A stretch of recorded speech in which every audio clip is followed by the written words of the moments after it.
The lipstick on my husband's collar is Paris Rose, the exact shade he gave me on our first anniversary. I haven't worn it in over a year. My hands won't stop shaking as I stare at the stain. Fresh, still tacky. I'm 6 months pregnant, standing in our penthouse bathroom at 2 a.m. And my billionaire husband is supposed to be at a business dinner.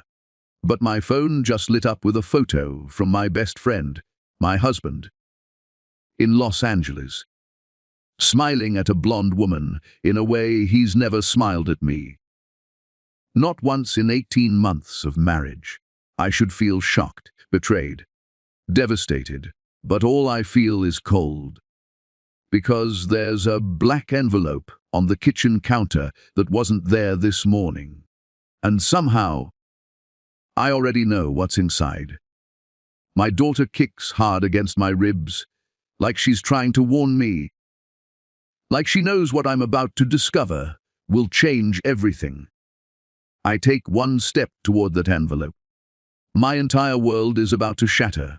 I just don't know how badly yet. Hey, beautiful souls. Welcome back to Mr. James' Family Channel. If you love stories about survival, strength, and women who refuse to stay broken, you're in the right place. I'm Mr. James, and today's story is going to wreck you in the best way possible. Before we start, if you believe broken people can build beautiful lives, hit that subscribe button and show me some love. Your support keeps these stories coming. Now buckle up. This one will stay with you long after it ends. Let's begin. The rain hammered against the floor to ceiling windows of the Manhattan penthouse. Elora stood in the laundry room, holding a white silk shirt between trembling fingers. Paris Rose. That shade. The one he'd given her on their first anniversary, wrapped in silver paper with a card that read, "For the woman who makes grey buildings bloom." She'd worn it exactly once. The night she'd waited until 2 a.m. with his favorite lamb roast turning cold on the table. He never came home. Now that same color was smeared across his collar like a brand. Elora pressed the shirt to her chest, felt the baby kick hard against her ribs. 6 months pregnant, and she could barely remember the last time Silas had looked at her. Really looked. Not through her, not past her, but at her, Mrs. Vane. Mrs. Higgins appeared in the doorway, her silver hair pulled into its usual tight bun. The elderly nanny's eyes went soft with recognition. She knew. Of course she knew. "I'm fine," Elora whispered, though her voice cracked. "No, dear, you're not." Mrs. Higgins took the shirt gently, folded it with practiced hands. "But you will be." Elora walked to the living room, that glass cathedral overlooking Central Park. Everything in this apartment was transparent. Everything except her husband's heart. She'd married Silas Vane to save her father's architecture firm from bankruptcy. A business arrangement, he'd called it. Clean, simple, profitable for both parties. She hadn't expected to fall in love with a man made of ice. The elevator chimed. Silas stepped out, his charcoal suit perfectly tailored, his dark hair swept back. 42 years old, and he looked carved from marble. Beautiful and cold. "You're still awake." Not a question. An observation, like noting the weather. "The baby's active tonight." Elora placed a hand on her swollen belly. "She keeps kicking my ribs." Silas loosened his tie, walked to the bar. "I think so. Just a feeling." He poured scotch. Didn't offer her anything. Didn't ask about her day, her doctor's appointment, the nursery she'd been designing alone. "Silas." Her voice came out smaller than she wanted. "Where were you tonight?" "The vault." Business dinner. He didn't turn around. Until midnight. Is there a problem, Elora? Yes, everything. Nothing.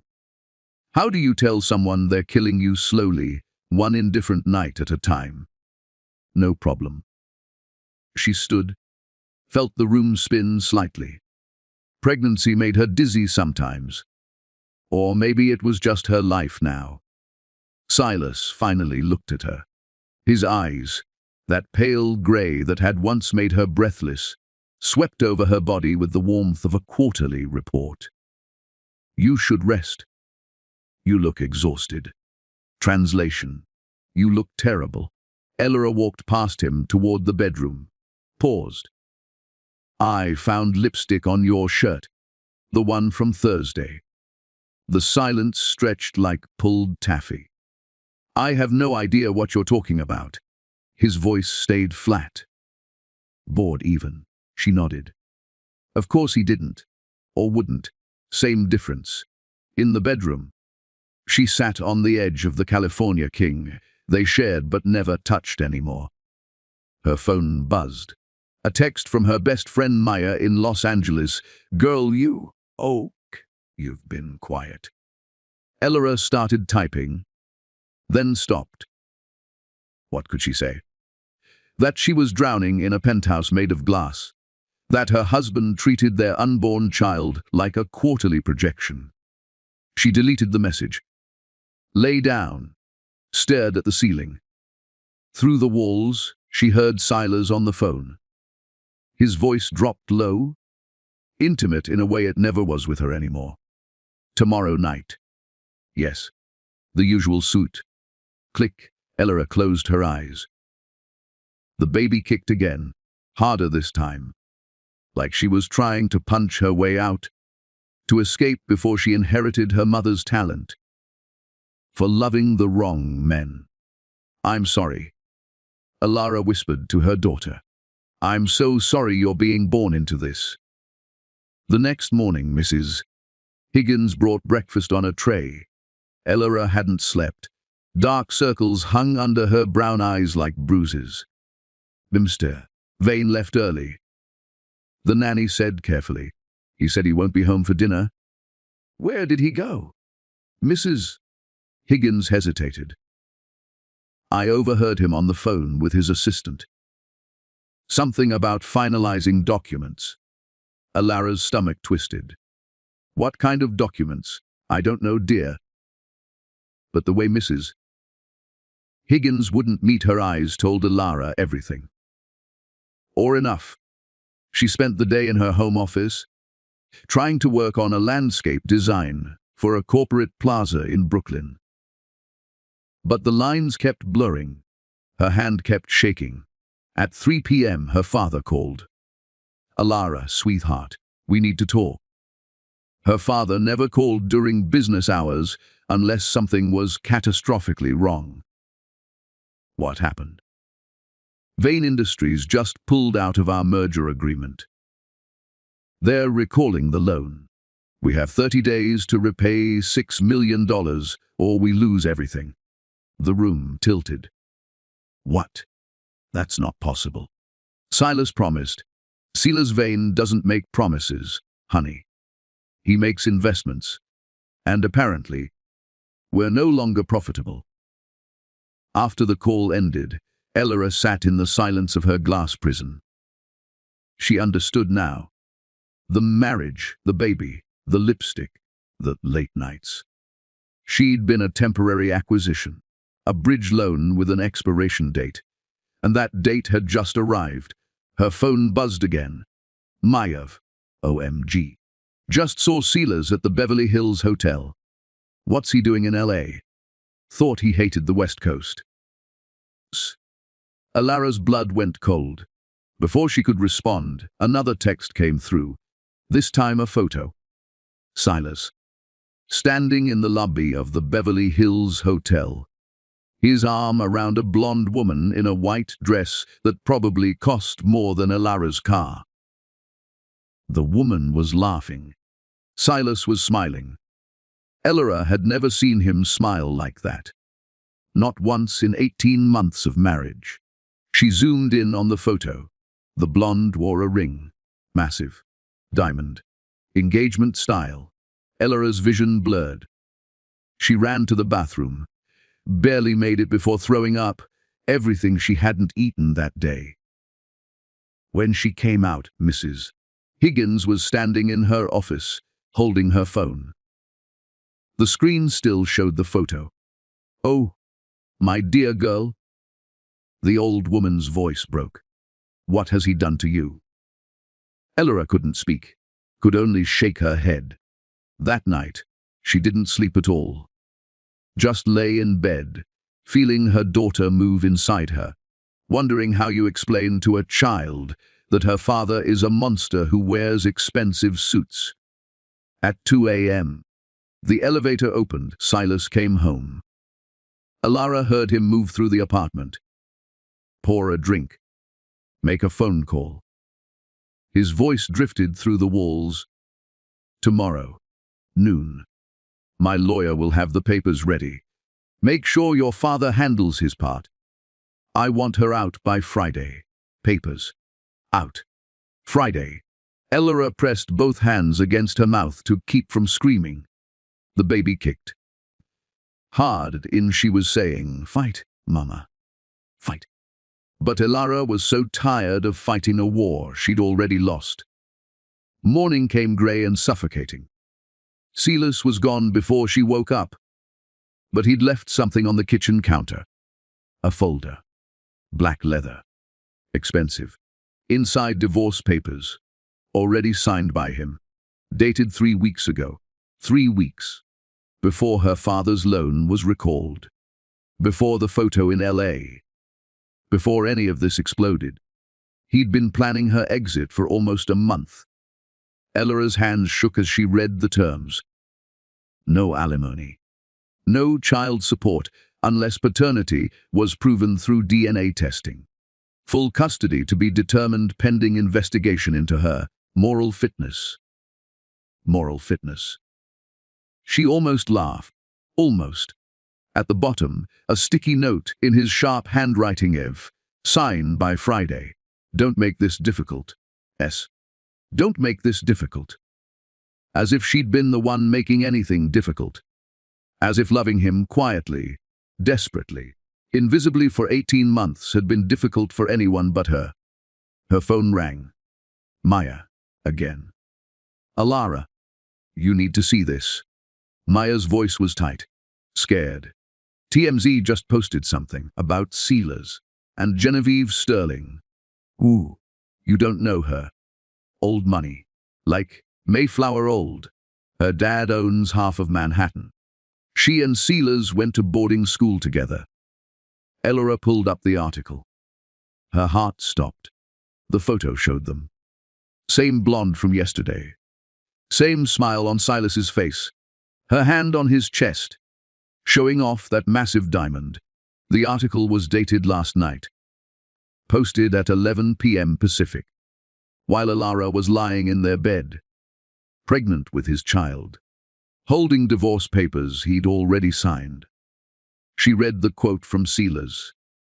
"Jiggy has been the love of my life since we were 16. I'm grateful we found our way back to each other. Love of his life." 16. Found their way back. Elara had been a placeholder, a human bookmark between chapters of his real story.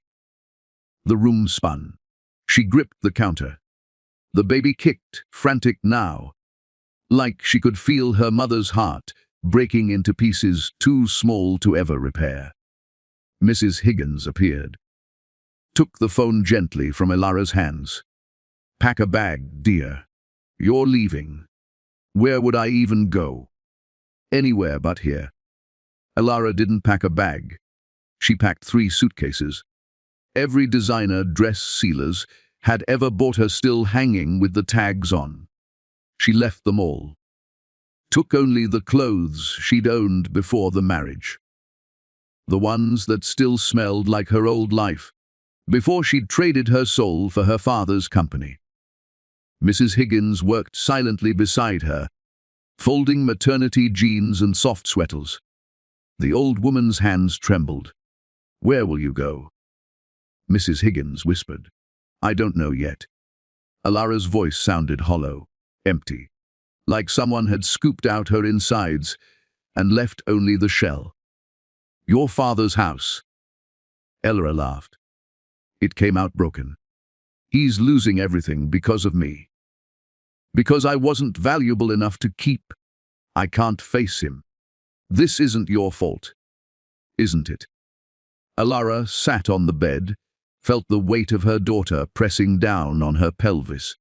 I knew what this marriage was. A transaction. I just forgot transactions have expiration dates.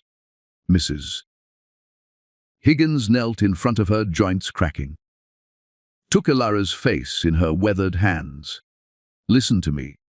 That man out there, he's going to regret this for the rest of his miserable life. And you? You're going to rise like a phoenix and burn down everything he thought he knew about power. Alara wanted to believe her. Wanted to feel that fire. But all she felt was ash. Her phone buzzed. Maya again. Love. Book a flight to LA now. Stay with me. You need to confront him face to face. Confront him.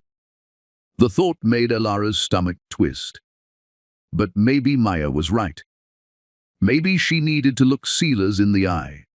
Make him see what he'd destroyed. Make him acknowledge that she was real. That their baby was real. That this pain was real. She texted back booking the next flight. 3 hours later, Elara stood in JFK Airport, her belly pressing against the check-in counter. The attendant's eyes went wide. Ma'am, you're how far along? 6 months. Do you have a doctor's note clearing you to fly? Elara hadn't thought about that. Hadn't thought about anything, except the image of Silas smiling at that blonde woman like she was sunshine and Elara had been nothing but weather. I can get one. She pulled out her phone, called her OB/GYN's emergency line. 20 minutes and one rushed examination at the airport medical center later, she had her clearance. The doctor, a tired woman with kind eyes, had gripped her hand. Whatever you're running from or toward, make sure it's worth your daughter's safety. Elara nodded. But she wasn't sure anymore what was worth what. The flight was torture. 5 hours of turbulence and a screaming toddler 2 rows back, and her daughter doing gymnastics against her ribcage. Alara closed her eyes, tried to breathe through the panic attacks that kept cresting like waves. What was she doing? Flying across the country to confront a man who'd already erased her from his story. But she had to. Had to make him look at her. Had to make him say the words to her face instead of hiding behind lawyers and lipstick stains. Maya met her at Lax, dressed in a flowing kaftan and oversized sunglasses despite the evening hour. She took one look at Alara and burst into tears. Oh, honey. Oh, no. They held each other in the terminal while travelers flowed around them, like water around stones. He's at the Beverly Hills Hotel, Maya said finally, pulling back. The charity gala is tonight. Black tie, all of LA society, and apparently his new fiancée. Take me there. Alara, you're exhausted. You need to rest. We can confront him tomorrow. Take me there now. Maya studied her face, then nodded. Okay. But we're doing this smart. You're going to walk in there, looking like the queen you are. 2 hours later, Alara stood in Maya's guest bathroom, staring at her reflection. Maya had worked magic. A midnight blue maternity gown that made her brown skin glow. Hair swept up in an elegant twist. Minimal makeup that somehow made her look both fragile and fierce. She looked beautiful. She looked broken. She looked ready for war. The Beverly Hills Hotel rose before them like a pink palace. Valets rushed to open the car door. Elara stepped out, her hand instinctively going to her belly. "You've got this," Maya whispered. "Remember who you are. You're Elara Thorne. You design cities. You create beauty from nothing. He's just a man with a bank account." The ballroom was excessive. Crystal chandeliers dripping light. Tables dressed in white silk. Hundreds of people in diamonds and tuxedos, sipping champagne and pretending to care about whatever charity this was supposedly supporting. Elara scanned the room, found him instantly. Silas stood near the bar, commanding space just by existing. He wore a tuxedo that probably cost more than most people's cars. His grey eyes were sharp, calculating, assessing everyone around him like chess pieces. Next to him, the blonde, Genevieve Sterling. She was everything Elara wasn't. Delicate. Born into the kind of wealth that didn't need to prove anything. She laughed at something Silas said, her hand possessive on his arm. Elara's feet moved before her brain could stop them. The crowd seemed to part. Or maybe that was just her imagination. Maybe people just naturally moved away from disasters in progress. She stopped 3 feet from him, close enough to see his pupils dilate in recognition. Close enough to watch the blood drain from his face. Elara. Her name in his mouth sounded like a curse.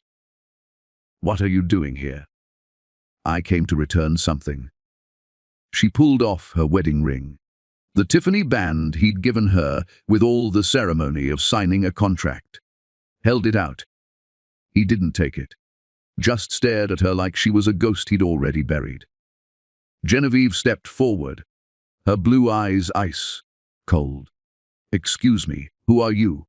"I'm his wife." Elara's voice carried. Heads turned. Conversations died. "Wife?" Genevieve's laugh was sharp. "Silas, what is she talking about?" For the first time in their entire marriage, Elara saw Silas falter, saw the mask slip just slightly. "Jiggy, let me explain." "Explain what?" "That you're married. That you have a pregnant wife. That everything you told me about being free, about waiting for me all these years, was a lie." The crowd pressed closer. Phones came out. This was going to be everywhere by morning. Silas grabbed Elara's arm, his fingers dug in hard enough to bruise. "Outside, now." "Don't touch me." She jerked away. The ring fell from her hand, bounced twice on the marble floor. The sound echoed like a gunshot. "You're making a scene," he hissed. "Good. Let them see. Let everyone see exactly who you are." His face hardened. That cold, beautiful mask sliding back into place. "I filed for divorce 3 weeks ago. You knew this marriage was temporary? Don't act surprised." Temporary. The word tasted like poison. "Is that what you told yourself? That I was just a temporary inconvenience? You were a business arrangement that served its purpose?" Elara felt something inside her crack. Not break. Crack. Like ice forming over deep water. "And her." She gestured to Genevieve, who stood frozen, her perfect face twisted in confusion. "What is she?" "Another arrangement. She's the woman I should have married years ago. Before your father came begging for money. Before I made the mistake of thinking I could help you." Help her. As if she'd been some charity case, instead of a woman who'd loved him with every broken piece of her heart. "You didn't help me, Silas. You destroyed me, slowly, methodically. Like everything else you touch." "If you're done with the dramatics." "I'm not." Elara stepped closer. Close enough to smell his cologne, that cedar and smoke scent that used to make her dizzy. Now it just made her sick. "You want to know something?" That lipstick you claim not to know about.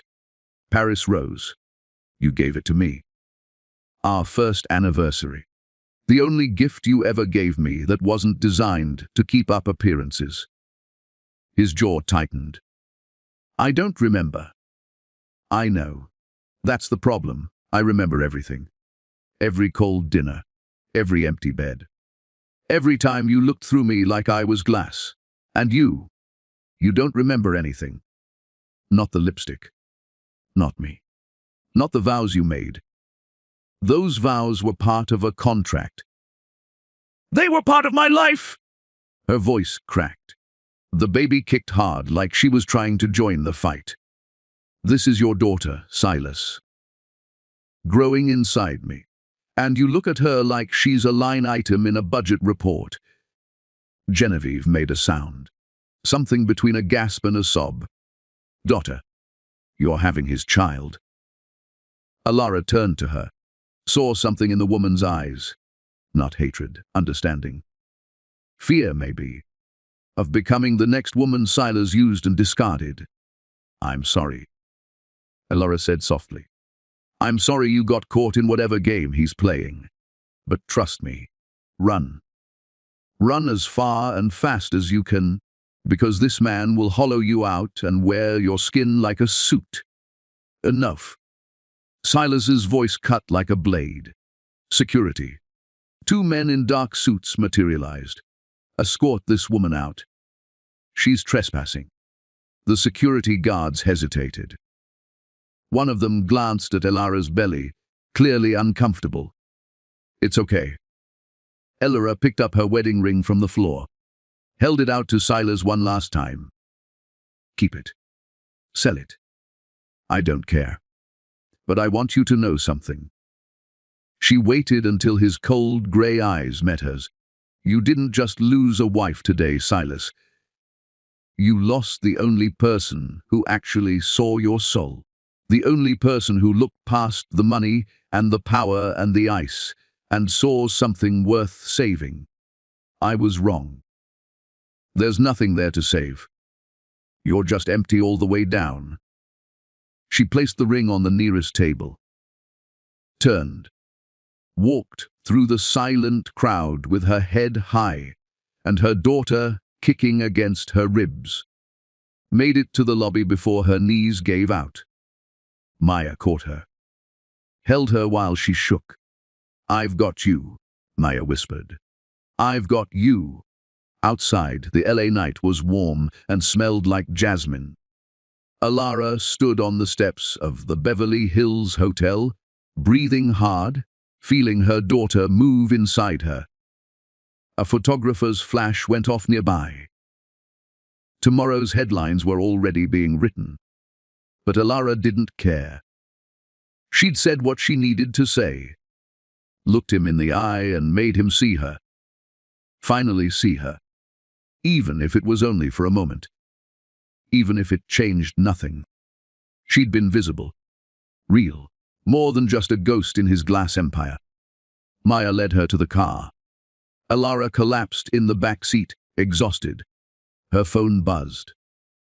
A text from a number she didn't recognize. You have courage. More than I've seen in years. Whatever happens next, don't let him steal that from you. Alara stared at the message.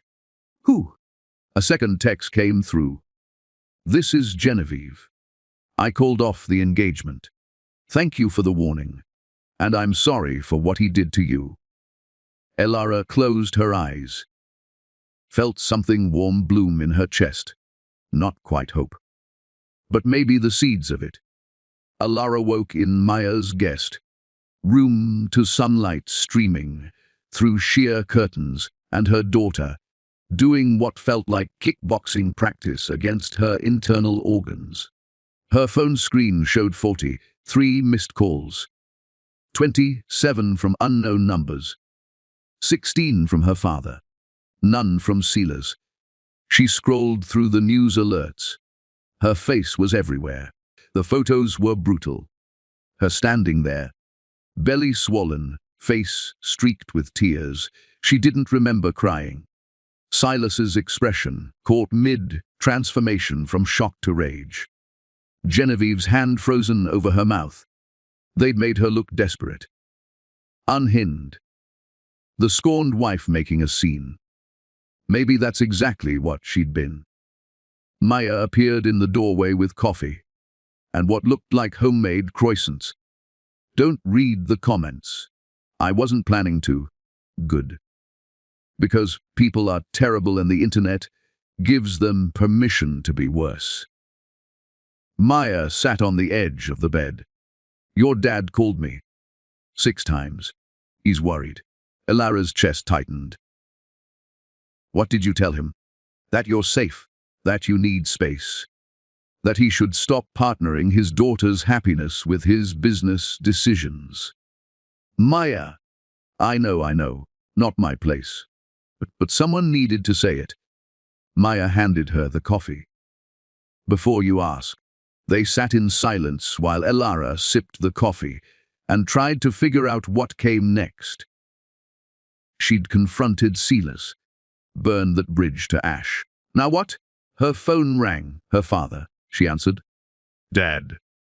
Elara, thank God. Where are you? What happened? The news is saying. Everything the news is saying is probably true. Her voice came out flat. Exhausted. Come home. We'll figure this out together. There's nothing to figure out. He filed for divorce. He's destroying your company. He never wanted me. It's over. Silence stretched across the line. Then her father's voice, smaller than she'd ever heard it. I'm sorry, sweetheart. I'm so sorry I put you in this position. You didn't put me anywhere, Dad. I walked into this with my eyes open. I just didn't realize I was signing up for public humiliation and emotional murder. Let me help. Let me hire lawyers. We can fight this. With what money? He recalled the loan, remember? We're broke. Her father made a sound like he'd been punched. Not entirely. I still have the brownstone in Brooklyn. Some savings. Keep it. You're going to need it. Elara closed her eyes. I need to go. Elara, wait. She hung up. Felt like the worst daughter in the world. But she couldn't carry his guilt on top of her own pain. Maya was watching her carefully. What are you thinking? I'm thinking I need a lawyer who doesn't care about Silas Vane's money or reputation. I know someone. Maya pulled out her phone. Riley Chen. She's a shark. Hates men who weaponize their wealth against women. She'd take this case for free, just to watch Silas bleed. 2 hours later, Elara sat in a high-rise office in downtown LA, across from a woman who looked like she'd been forged in fire and sharpened on the bones of terrible men. Riley Chen was 40, maybe. Korean-American, with black hair cut in a severe bob and eyes that missed nothing. She wore a charcoal suit and no wedding ring. Tell me everything, Riley said, sliding a legal pad across the desk. Start from the beginning. Don't leave anything out. Elara talked for 90 minutes. The arranged marriage, the cold indifference, the lipstick, the divorce papers, the public humiliation in LA. Riley took notes in sharp, efficient handwriting. Didn't interrupt. Didn't judge. When Elara finished, Riley sat back in her leather chair and steepled her fingers. You know what he's doing, right? Divorcing me. Destroying you. Systematically. This isn't about ending a marriage. This is about erasing you completely, so there's no evidence he ever made a mistake. Elara's stomach turned cold. Riley pulled out a folder. Thick. Official looking. I did some preliminary research after Maya called. Silas Vane isn't just filing for divorce. He's building a case to prove your daughter isn't his. That's insane. I've never even looked at another man. I know. But look at this. Riley spread documents across the desk, photos, timestamps, security footage stills. Alara stared.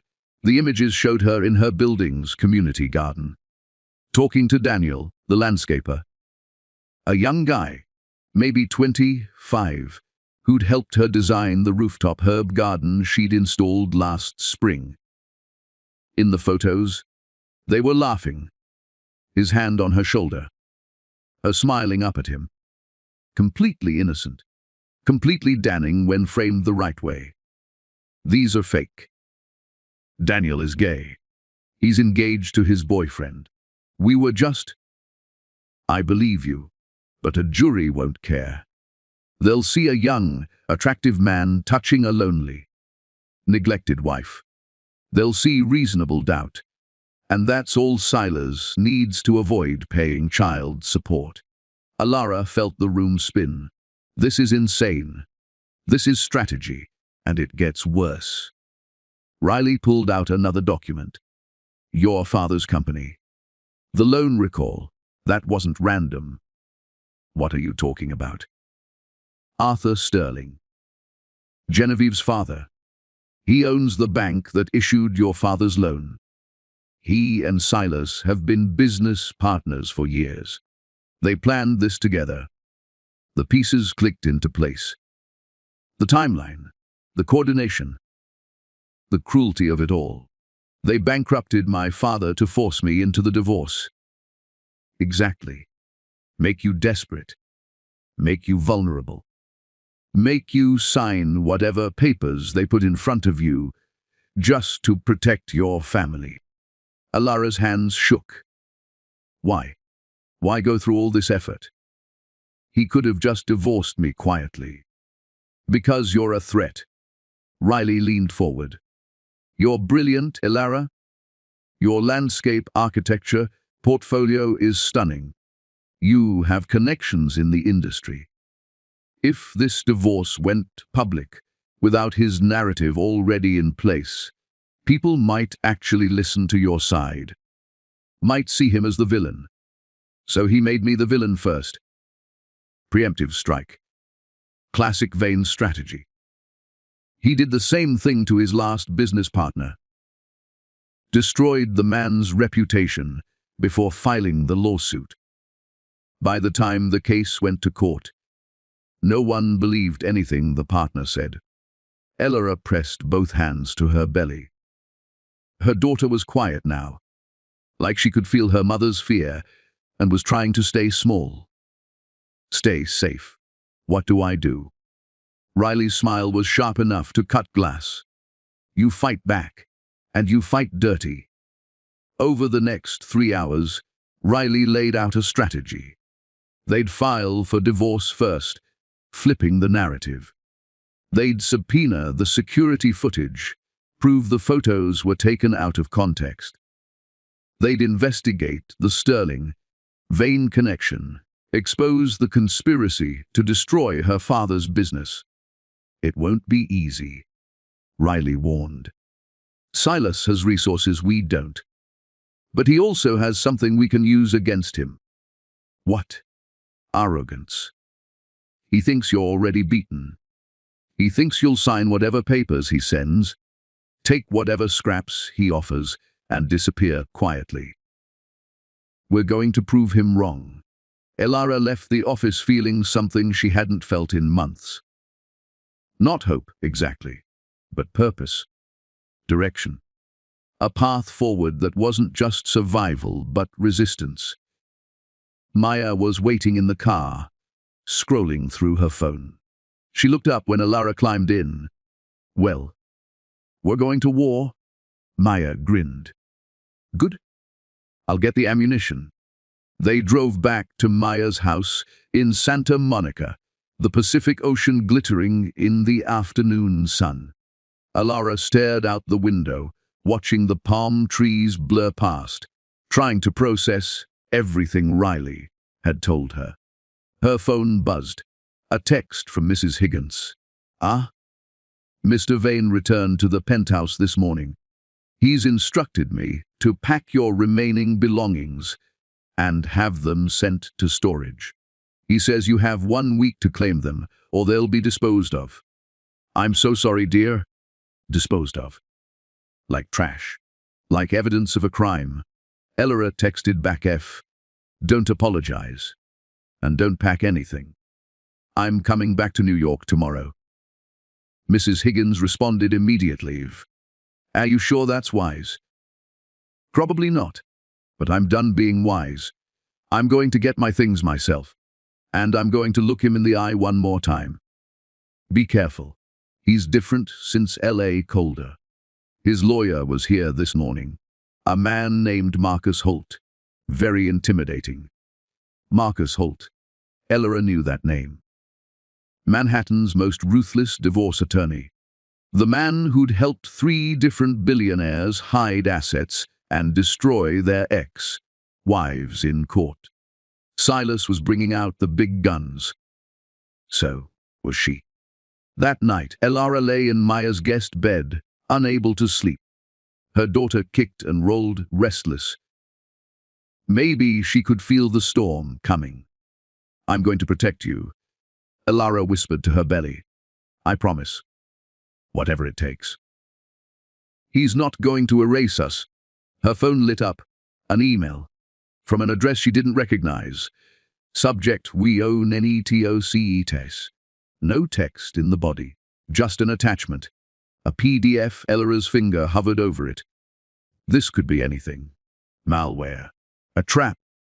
Another photo designed to destroy her. But curiosity won. She opened it.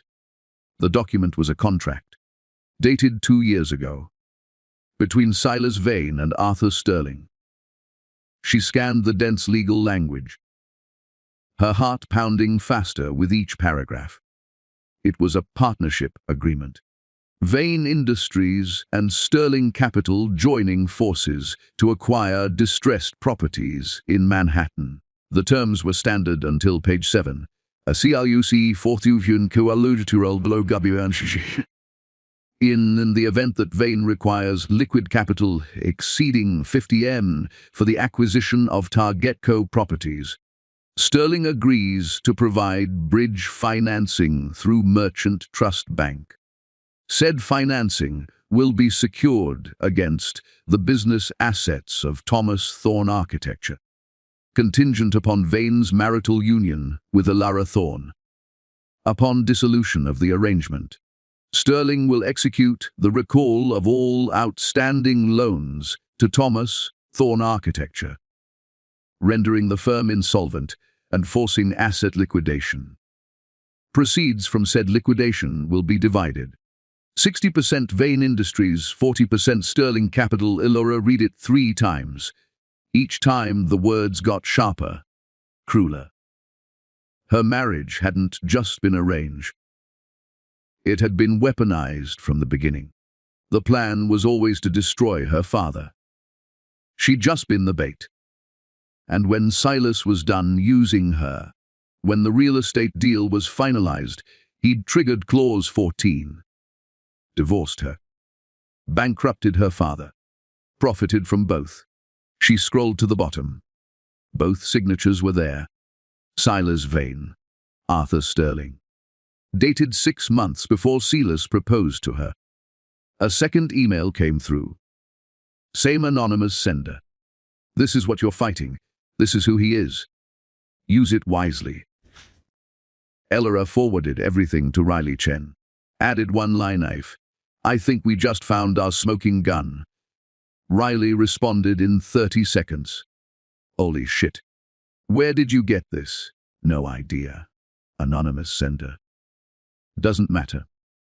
If this is real, Silas is finished. This is fraud, conspiracy, possibly racketeering. Forward this to me immediately. Elora did, then sat in the dark, her daughter kicking against her ribs, staring at the contract that proved she'd never been a wife.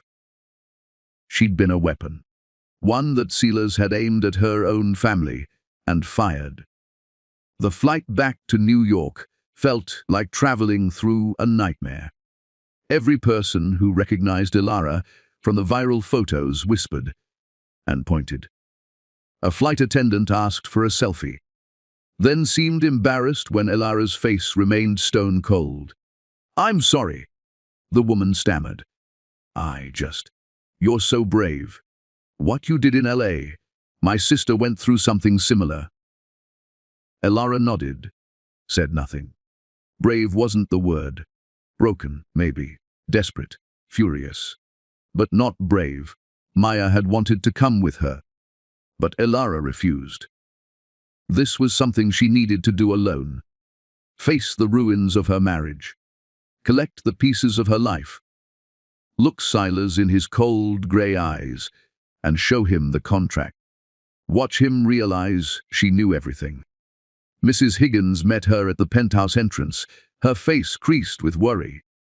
"He's not here," the nanny said quickly. "He's been at the office since 5 this morning, but his lawyer is upstairs, waiting for you." Marcus Holt stood in the living room like he owned it. 60 years old, silver hair. Suit that probably cost more than a car. He had the face of a man who'd spent decades crushing people in courtrooms and enjoyed every second. "Mrs. Vane." His voice was smooth, practiced. "Thank you for agreeing to meet with me. I didn't agree to anything. Nonetheless, I appreciate your time."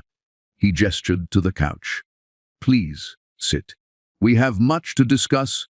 Elara remained standing. Her daughter kicked, hard, like she was telling her mother not to show weakness. Marcus smiled, not warmly. "I'll be direct. My client is prepared to offer you a settlement.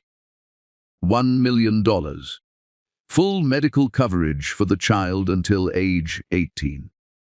In exchange, you sign the divorce papers, agree to a paternity test, and sign a non-disclosure agreement regarding the marriage. 1 million. A number that would have seemed massive 2 years ago. Now it felt like an insult. What happens if the paternity test proves she's his?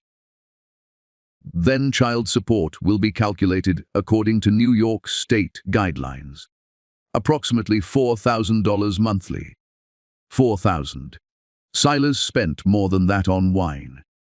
And if I refuse? Marcus's smile sharpened. Then we proceed to litigation. Discovery. Depositions. Public testimony about your relationship with Daniel Ramirez, the landscaper.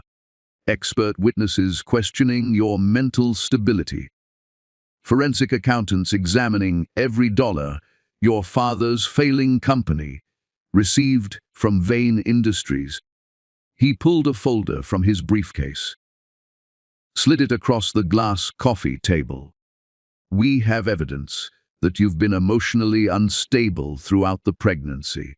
Multiple witnesses who can testify to erratic behavior, mood swings, and inappropriate relationships with staff members." Elara picked up the folder, flipped through it. Statements from building employees she barely knew. A doorman claiming she'd screamed at him over a delayed package. A housekeeper saying she'd found Elara crying in the bathtub at 3 a.m. The building manager describing her as withdrawn and paranoid. All true. All completely out of context. "You're building a case to take my daughter."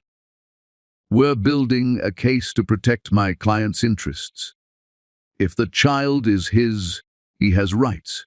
But given the questionable circumstances of conception, we believe it's prudent to establish paternity before making any long-term commitments."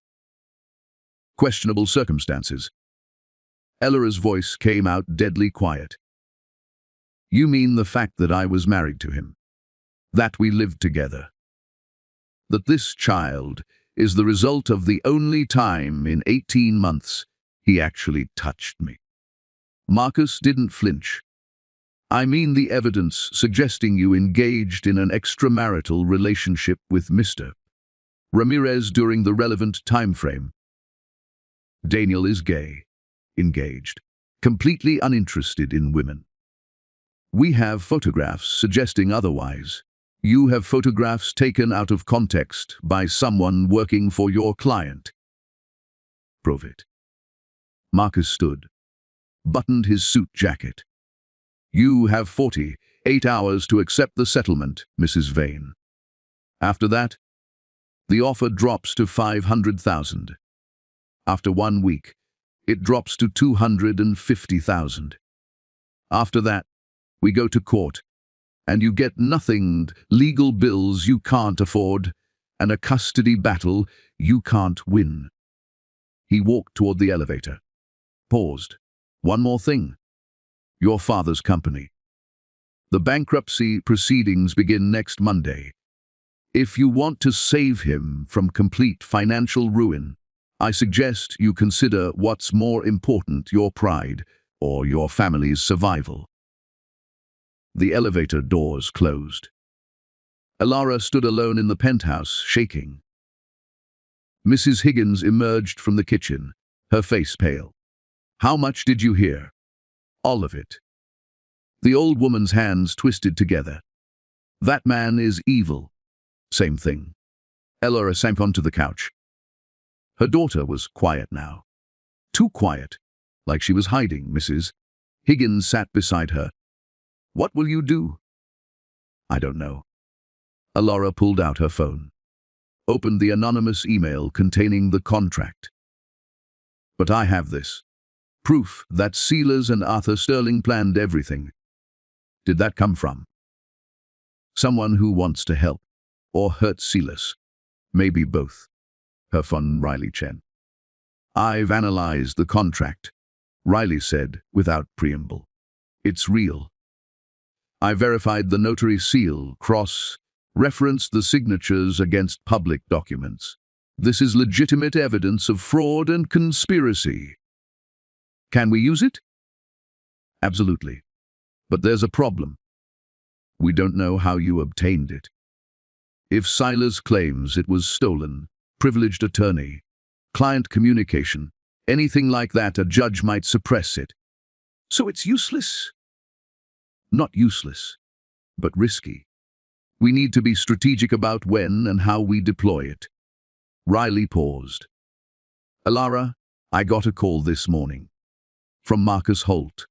He made me an offer. Elara's stomach dropped. What kind of offer? The kind that comes with a lot of zeros and a strong suggestion that I'd drop you as a client. Are you going to? Riley laughed, sharp and bitter. No. I've been waiting years for a chance to destroy Marcus Holt in court. He ruined my sister in her divorce 10 years ago. Left her with nothing and took her kids. This is personal now. Something warm bloomed in Elara's chest. Not quite hope, but solidarity.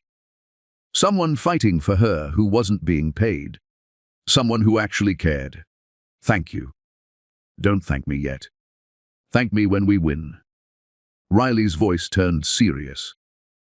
But you need to understand what you're signing up for. This is going to get ugly. They're going to dig up everything. Every mistake you've ever made. Every moment of weakness. They're going to paint you as unstable, manipulative, a gold digger who trapped a billionaire with a fake pregnancy. It's not fake. I know. But they'll make people doubt it anyway. That's what they do. Elara closed her eyes. Felt her daughter shift inside her. Felt the weight of what came next pressing down like gravity. I can handle it. I believe you. Now, here's what we're going to do. Riley outlined the strategy. File their own divorce petition, first thing Monday morning. Include allegations of emotional abuse and financial manipulation. Request temporary spousal support and full medical coverage. Subpoena the building's security footage to prove the photos were taken out of context. And hold the contract in reserve. Their nuclear option. After the call, Elara stood in the penthouse, looking out at Central Park. The glass walls that had once felt elegant now felt like a cage. Transparent. Exposed. Nowhere to hide. Mrs. Higgins appeared with tea. "You should pack your things, dear, before he comes home." Elara started toward the bedroom. Stopped. "Mrs. Higgins, can I ask you something?" "Of course." "Why are you helping me? You work for Silas. You've been with him for years. Why risk your job for someone you barely know?" The old woman's eyes went soft, sad. "Because I worked for his mother before him. Margaret Vane, beautiful woman. Kind. She married his father for love, you see, and that man destroyed her, piece by piece, until she was just a ghost haunting this very apartment." "What happened to her?" "She died when Silas was 16. The official story was heart failure. But I was here. I saw the pills. The vodka bottles hidden in the closet. The bruises she covered with makeup." Mrs. Higgins touched Elara's cheek. "You remind me of her. That same gentle strength. That same hope that love could change a cruel man. It can't, can it?" "No, dear, it can't. Men like Silas and his father, they don't change. They just find new people to break." Elara felt tears burning behind her eyes. "I won't let him break me. I know. That's why you're different from Margaret. You're fighting back." They packed in silence. Elara's clothings, her design portfolio, the few personal items she'd brought to this glass prison. Everything fit in 3 suitcases. 18 months of marriage reduced to luggage. She was closing the last suitcase when she heard it. The elevator. Her heart stopped. Silas emerged, still in his work suit, his phone pressed to his ear. He saw her, saw the suitcases. His expression didn't change. He ended the call. "You're leaving?" "Obviously. Marcus said you refused the settlement. Your settlement was an insult. It was generous, more than you deserve." He walked to the bar, poured scotch. His movements were precise, controlled, like he was performing surgery. "More than I deserve." Elara's voice shook. "I gave you 18 months of my life. I loved you. I carried your child. And you think $1 million and a gag order is generous. You didn't love me. You loved what I represented. Securitas, money. That's what you think? After everything." Silas turned, glass in hand. His grey eyes were empty. "I think you're a smart woman who made a calculated decision. Just like I did. Don't pretend this was ever about emotions." Elara pulled out her phone, opened the contract, held it up so he could see. Clause 14. Collateral obligations. The arrangement. Sound familiar? His face went perfectly still. For the first time in their marriage, she saw genuine emotion flicker across his features. Not guilt. Not shame. Fear. "Where did you get that?" "Does it matter? I have it. I know everything. The partnership with Arthur Sterling. The plan to bankrupt my father. The timeline. You proposed to me 6 months after signing this contract. 6 months after you and Sterling decided to use my marriage as collateral for your real estate deal. That document is privileged. That document is evidence of fraud. Conspiracy. You didn't just use me, Silas. You weaponized me against my own family." He set down the glass, walked toward her. Elara held her ground even though every instinct screamed to run. He stopped inches away, close enough that she could see the flecks of blue in his grey eyes, close enough to smell the scotch on his breath. "If you go public with that contract, I will destroy you. Your father, your career, everything you've ever cared about. I will make sure you never work in architecture again. I will tie you up in court for years. I will take that child the second she's born, and you will never see her again." Elora looked up at him. This man she'd loved. This stranger she'd married. "You're right about one thing," she said softly. "I did make a calculated decision 18 months ago. I decided that saving my father's company was worth marrying a man I barely knew. I was wrong. But you know what? I'm making a new calculation now." "What's that?" "That destroying you is worth losing everything else." She grabbed her suitcases, walked to the elevator. Her hands shook so badly she could barely press the button. Behind her, Silas didn't move, didn't speak. The elevator doors opened. Elora stepped inside. As the doors began to close, she heard his voice, quiet, almost human. "Elora." She looked up. Their eyes met. "That baby, if she's mine, I want to know." Something in his voice cracked. Just slightly, just enough. "You'll know," Elora said. "But it won't matter. Because she'll never call you father. She'll never know you. You threw that away when you chose money over everything else." The doors closed. Elora made it to the lobby before her knees gave out. The night doorman rushed over, but she waved him away. Outside, the November air cut through her coat. She stood on the sidewalk, 3 suitcases beside her, her daughter kicking inside her belly. Her phone buzzed. A text from an unknown number. "You were magnificent. He's terrified. Don't stop now." The anonymous helper, whoever they were. Elora texted back, "Who are you?"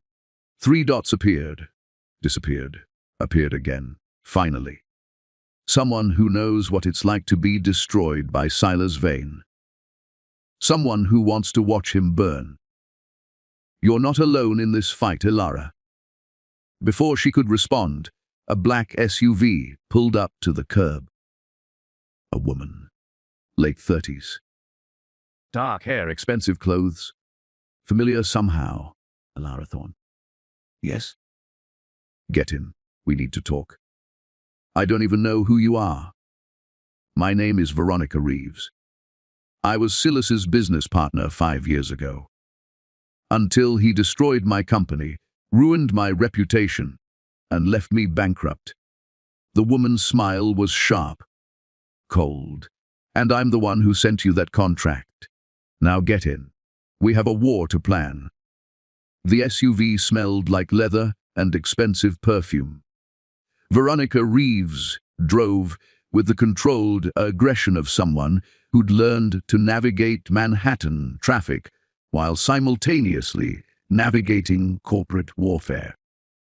Elora sat in the passenger seat, one hand protectively over her belly, the other gripping the door handle like a lifeline.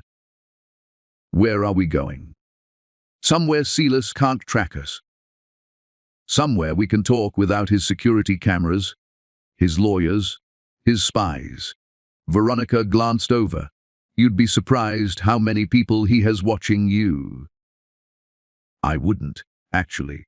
They drove in silence through the Manhattan streets, past the glittering towers where people who looked like Silas made fortunes, while people like Elora became collateral damage. The city felt different now, less magical, more predatory. Veronica pulled into an underground parking garage in Tribeca, led Elora to a private elevator that required a key card. They rode up in silence.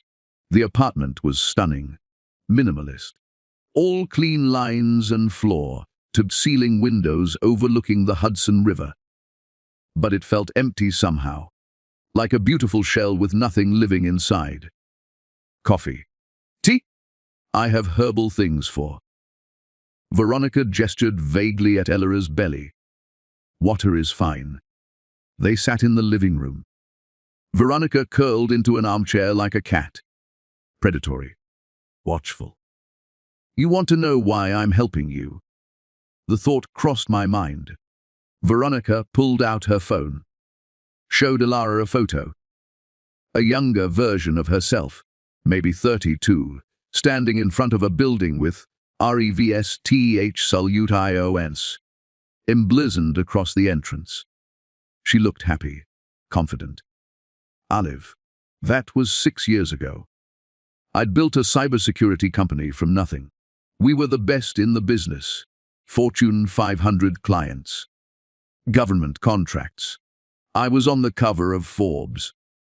She swiped to the next photo. The same building, but with bankruptcy notices plastered across the doors. Veronica standing in front of it, looking like someone had hollowed her out. That was 5 years ago, 3 months after I partnered with Silas Vane. Elara's throat tightened. What happened? What always happens with Silas? He approached me at a tech conference. Charming. Interested in my work. Said he wanted to invest, help me expand. I was flattered. Stupid. I let him into my company. Veronica stood, walked to the window. Her reflection in the glass looked ghostly. 6 months later, I discovered he'd been systematically stealing my client list, my proprietary software, even my employees. He'd set up a shell company, offered everyone 20% raises to jump ship. By the time I realized what was happening, I'd lost everything. Why didn't you sue? I tried. He had better lawyers, deeper pockets. He buried me in motions and continuances until I couldn't afford to fight anymore. Then he spread rumors that I was unstable. A scorned business partner who couldn't handle competition. The tech world is small. No one would work with me after that. I'm sorry. Veronica turned. Her eyes were hard, bright with something that looked like fever. Don't be sorry. Be angry. Be vengeful. Because that's the only way you survive men like Silas. Elara touched her belly, felt her daughter move. I don't want to be vengeful. I just want to protect my child. Then you need to destroy him first, because he won't stop until he's erased every trace of you. Veronica sat back down, leaned forward. That contract I sent you, that's just the beginning. I've been collecting evidence on Silas for 5 years, waiting for the right moment, the right person to help me bring him down. Why me? Because you're pregnant. Because you're sympathetic. Because when you walked into that gala in LA and handed him your ring, you became the face of every woman he's ever destroyed. You made it personal instead of just business. That's powerful. Elara wasn't sure if she felt empowered or used. Maybe both. What kind of evidence? Veronica pulled out a laptop, opened files. Bank records showing he's been hiding assets in offshore accounts. Emails proving he bribed city officials to secure real estate deals. Testimony from former employees about sexual harassment settlements he's paid to keep quiet. And the crown jewel. She turned the screen, showed Elara a video file. What is this? Security footage from the vault. The club where Silas spends his nights. Watch. Veronica hit play. The timestamp showed 3 months ago.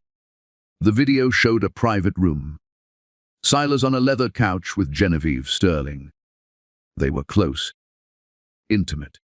His hand on her thigh, her lips on his neck. Elara's stomach turned. 3 months ago. When she was 3 months pregnant.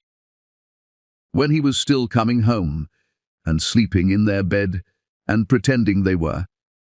Something resembling a marriage. How did you get this? The club's head of security owed me a favor. Silas thinks he's untouchable in there.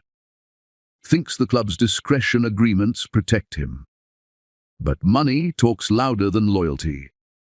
The video continued. Genevieve pulled back, said something. Silas laughed. Actually laughed. The sound made Alara's chest ache because she'd never heard him laugh like that. Free, genuine, happy. Then Genevieve's voice, caught by the security microphone. When are you going to tell her? Your little architect wife. Silas's response. When it stops being profitable to keep her. Alara closed her eyes. Heard those words echo in her skull. When it stops being profitable. She'd been a line item. An investment. A temporary asset. There's more, Veronica said gently. But I think that's enough for now. Alara opened her eyes. Why are you really doing this? It can't just be revenge. Veronica's face softened, just slightly. 3 years ago, I met someone. A therapist. She helped me realize that Silas hadn't just destroyed my company. He destroyed my ability to trust, to connect, to believe I deserved anything good.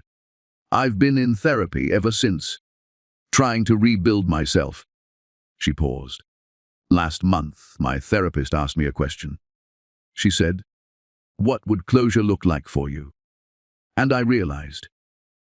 Closure isn't moving on. It's watching him face consequences. Real ones. Not just lost money, but lost reputation. Lost power. Lost everything he values. That's still revenge. Maybe. But it's also justice. Elara's phone buzzed.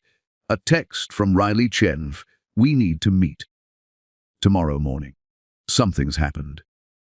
Elara showed Veronica the message. My lawyer, Riley Chen.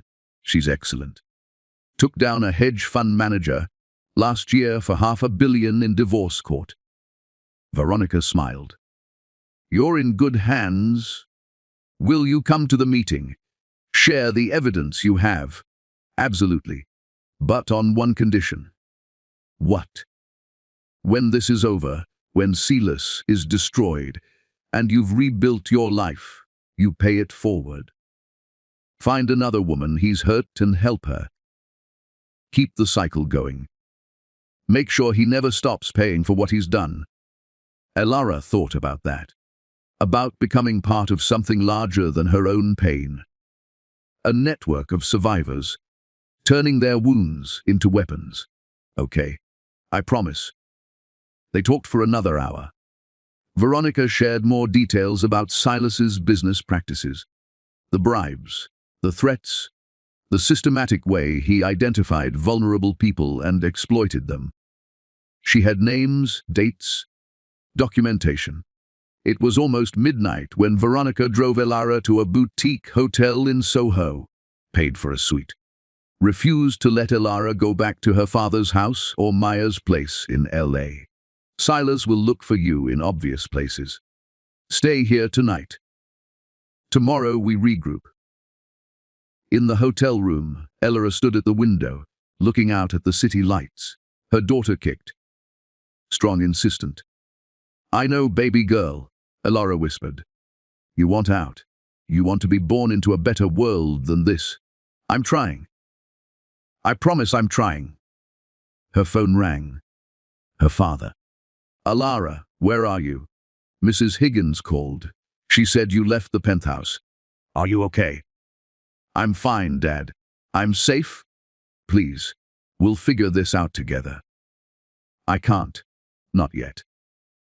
But I need to ask you something. Anything. The contract with Silas. The loan. Did you know what he was planning? Silence stretched across the line. Long. Too heavy. Dead. I knew it was conditional. I knew the marriage was part of the deal. But I didn't know about Clause 14. I swear, Alara. I didn't know he planned to destroy us anyway. But you knew the marriage wasn't real. You knew I was just collateral. I thought. Her father's voice cracked. I thought maybe you'd fall in love. That it would become real. that we'd all benefit. You sold me, Dad. You sold your daughter to save your company. And it didn't even work. Ilara, please. I have to go. Wait. There's something else. Something you need to know. Elara's heart hammered. What? A man came to see me today. Said he was an investigator working for Silas's legal team. He asked questions about your childhood, your college years, any history of mental health issues, substance abuse, anything they could use against you in court. What did you tell him? Nothing. I threw him out. But Ilara, they're building a case. Not just for divorce, but to prove you're unfit. They're going to try to take your baby. Ilara sank onto the bed, felt the walls closing in. They can try. They won't succeed. How can you be so sure? Because I'm not fighting alone anymore. After the call, Ilara tried to sleep. Failed. Her mind raced through everything Veronica had told her. Everything Riley had planned. Everything Silas was planning. At 2 a.m., another text from the anonymous number. You met Veronica. Good. Trust her. But be careful. Silas knows about her vendetta. He'll use it to discredit anything she provides. You need more than just her testimony. Ilara texted back. Like what? Like witnesses who are still in his orbit. People he thinks are loyal.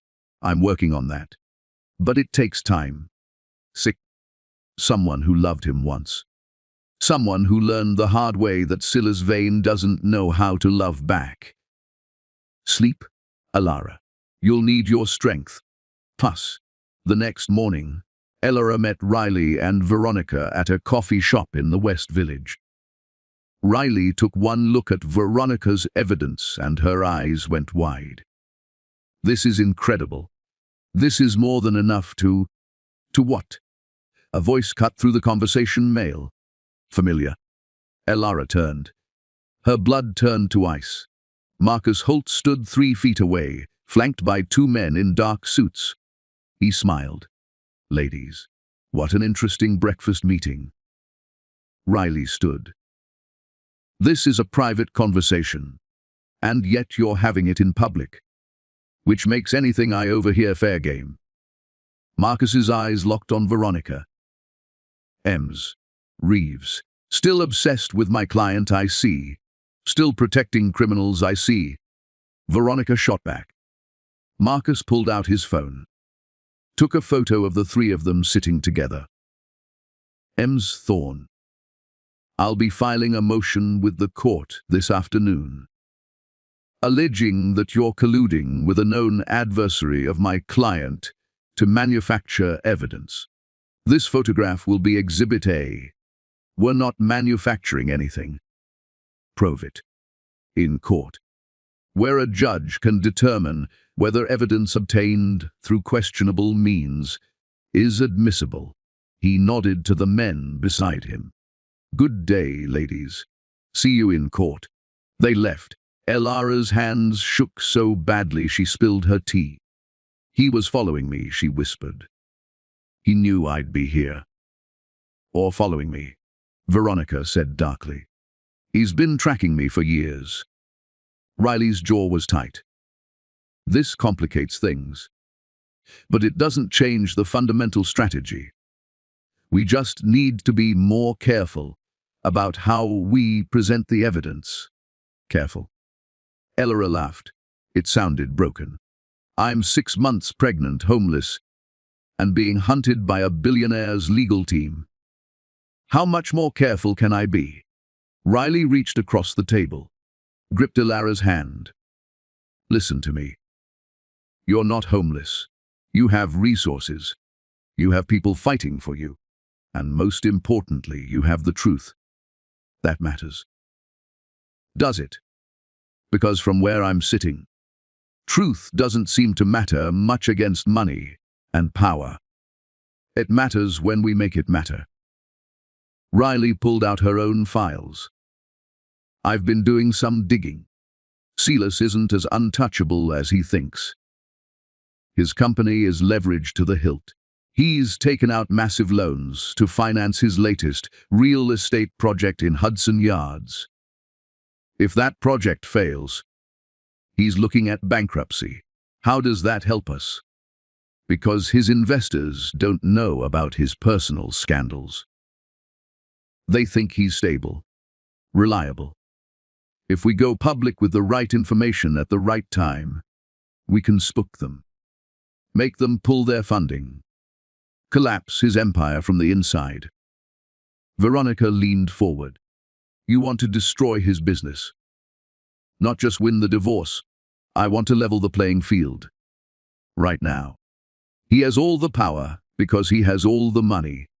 Take away the money, and he's just another failed marriage with a PR problem. Elora thought about it. About Silas losing everything the way she had. About him standing in the ruins of his glass empire, finally understanding what destruction felt like. How do we make that happen? Riley smiled.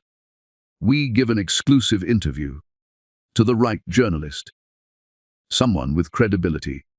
Someone who can't be bought or intimidated. We tell your story. The contract. The conspiracy. The emotional abuse. All of it. And we do it before Silas can control the narrative. That's risky. Veronica warned. If it backfires, you'll look like you're trying to manipulate public opinion. Everything about this is risky, Elora said quietly. But Riley's right.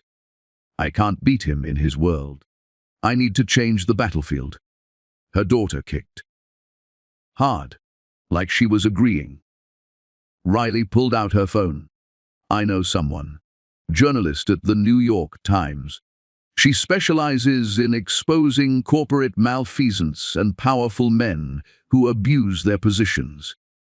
She's been wanting to write about Silas for years, but couldn't get anyone to go on record. What's her name? Diane Whittaker. She's tough. Fair. She won't sensationalize your pain, but she won't pull punches either. Elora took a deep breath. Set up the meeting. 3 hours later, Elora sat across from Diane Whittaker in a conference room at the Times building. The journalist was 50-something, grey hair cut short, eyes that had seen every type of human cruelty and still somehow maintained compassion. Tell me everything, Diane said, placing a recorder on the table. Start from the beginning. Don't leave anything out. So Elora talked. For 3 hours, she told her story. The arranged marriage, the lipstick, the contract, the public humiliation, the conspiracy to destroy her father. The evidence Veronica had collected. Diane took notes, asked questions, verified facts, cross-referenced dates. At the end, she sat back. This is going to be a major story. Page, possibly multiple parts. Are you prepared for what comes next? What comes next? Silas Vane will use every resource at his disposal to discredit you. His PR team will paint you as a gold digger, a liar, mentally unstable. They'll dig up every mistake you've ever made and broadcast it. Your life will be examined under a microscope. Is that something you can handle? Elora placed both hands on her belly. Felt her daughter moving, strong, alive, fighting to exist in a world that seemed determined to erase her before she was even born. I can handle it. For her. Diane nodded. Then we publish in 3 days. That gives me time to verify everything and gives you time to prepare. Once this goes live, there's no going back.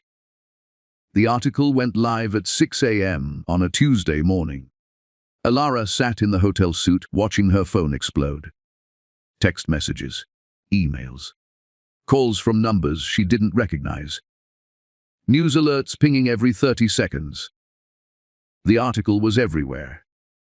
Twitter, Facebook, Instagram, cable news running segments. Her photo next to Silas's. The contract displayed in stark black and white. Diane Whittaker had done her job perfectly. Every fact verified. Every claim supported by documentation. The story wasn't sensational, it was surgical. Precise. Devastating. By 8 a.m., Silas's PR team had issued a statement of the allegations made by Mems Thorne are categorically false and represent a desperate attempt to extort money from Mr. Vane during divorce proceedings. Mr. Vane has been nothing but generous to Ms. Thorne and her family, and he will vigorously defend himself against these baseless accusations. Riley called at 8:15. Have you seen the response? Just read it? Good. Let them keep talking. Every word they say just digs the hole deeper. Riley sounded energized, alive. I've already had 3 calls from other women, former employees of Silas who want to come forward with their own stories of harassment and retaliation. Really? Your courage gave them courage. That's how this works. One person speaks up, others find their voice. By noon, the story had shifted. It wasn't just about Ella anymore.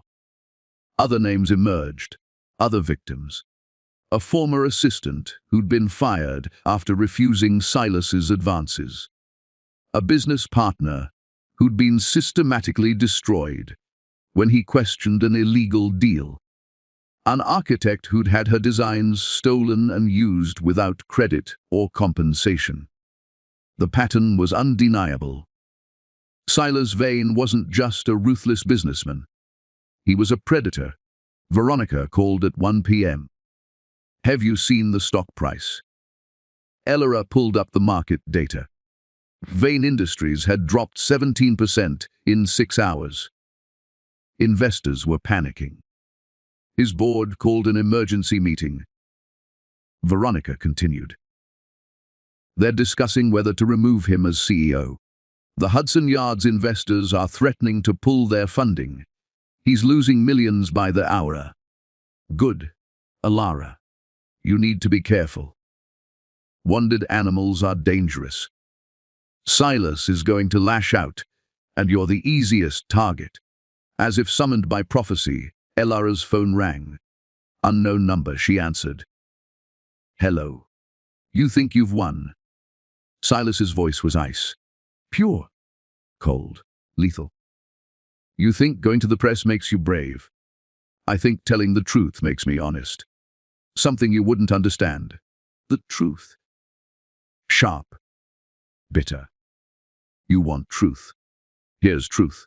That baby you're carrying. I'm filing for full custody the second she's born. I'm going to prove you're an unfit mother. Unstable. Vindictive. Willing to destroy your child's father for money and attention. You can't. I can do whatever I want. I have resources you can't imagine. Lawyers, doctors, experts who will testify that you're a danger to that child. And when I win, you'll get supervised visitation twice a month. If you're lucky. Elara's vision blurred. You don't even want her. This is just about hurting me. This is about showing you what happens when you cross me. You wanted war. Congratulations. You have it. He hung up. Elara sat frozen, phone pressed to her ear, listening to dead air. Her daughter kicked, like she could feel her mother's terror. Riley arrived 30 minutes later with Veronica. They found Elara sitting on the bathroom floor, arms wrapped around her knees, rocking slightly. He's going to take her, Alara whispered. He's going to take my baby. Riley knelt beside her. No, he's not. That was a threat designed to scare you. Judges don't give custody to fathers who abandon pregnant wives and commit fraud. He has money. Money wins. Not always. Not when the evidence is this strong. Riley pulled out her phone. I've been in contact with the DA's office. They're reviewing the contract for potential criminal charges. fraud, conspiracy, racketeering. If they file charges, Silas won't be fighting for custody. He'll be fighting to stay out of prison. Will they actually file? They're considering it. The publicity helps.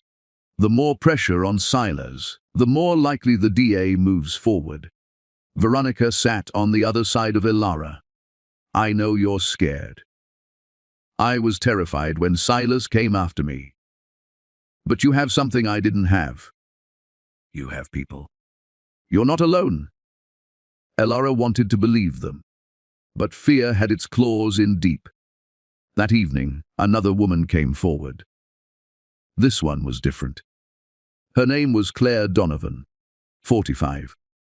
Former vice president at Vane Industries. She'd worked with Silas for 8 years before he fired her 3 years ago. She appeared on national television. Poised, articulate, devastating. Silas Vane is a monster, she said calmly.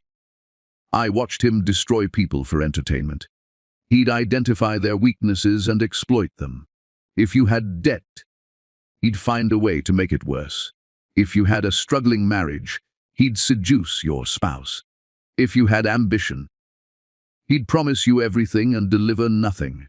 The interviewer leaned forward. Why didn't you speak up before? Because I was afraid. He threatened to ruin my career if I ever talked, and he had the power to do it. But watching what he's doing to Elara Thorne, watching him try to take her child, I realized silence makes me complicit. So I'm here. On record. Let him try to destroy me now. I'm done being afraid. The interview went viral. Within hours, I Believe Elara was trending. Women sharing their own stories of powerful men who'd weaponized their wealth and position. Silas's world was cracking, visibly, publicly, irreparably. But he wasn't done fighting. At 11 p.m., Marcus Holt held a press conference. He stood behind a podium, flanked by doctors and character witnesses, and systematically attempted to dismantle Elara's credibility. Thorne has a documented history of emotional instability, he claimed. Medical records show she sought treatment for depression and anxiety during her marriage. She became increasingly paranoid, accusing my client of infidelity without evidence. She stalked him to Los Angeles and created a public disturbance at a private event. He presented testimony from building staff, the doorman, the housekeeper, all describing Elara as erratic, withdrawn, possibly mentally ill. This is a woman who is not equipped to raise a child, Marcus concluded. And my client, as the father, has every right to ensure his daughter is placed in a stable, healthy environment. Riley watched the press conference with Elara. Her face was grim. They're good. I'll give them that. They're using your vulnerability against you. So what do? We get our own experts. Therapists who can testify that pregnancy hormones and emotional abuse explain your behavior. That you were reacting normally to an abnormal situation. Riley made notes, and we lean into the sympathy angle. You're not unstable. You're a survivor. Over the next 48 hours, the media war intensified. Every day brought new revelations. Former employees coming forward. Suspicious business deals examined. Offshore accounts investigated. But Silas fought back hard. His lawyers filed motions. His PR team planted stories. Anonymous sources claimed Elara had affairs, financial problems, a history of lying. The court of public opinion was split. Some people saw Elara as brave. Others saw her as vindictive. Through it all, Elara stayed in the hotel suite, watched her belly grow, felt her daughter move, and tried not to drown in the chaos. Mrs. Higgins visited, brought food, held Elara while she cried. He fired me, the old nanny said quietly. Yesterday. Said I was disloyal for helping you. I'm so sorry. Don't be. I should have left that house years ago. Should have left when Margaret died, and I saw what kind of man Silas was becoming. Mrs. Higgins touched Elara's belly. This little one deserves better than growing up in that glass cage. What if the judge doesn't see it that way? What if they believe Silas? Then you fight. You keep fighting until they have no choice but to see the truth. On day 3 after the article published, something unexpected happened. Arthur Sterling held his own press conference. The man who'd partnered with Silas to destroy Elara's father stood behind a podium, looking 20 years older than his actual age. Beside him stood Genevieve, her face pale, her eyes red. "I want to apologize," Arthur said, his voice shaking. "To Elara Thorne, to her father Thomas, to everyone hurt by my actions." The reporters erupted with questions. Arthur raised his hand for silence.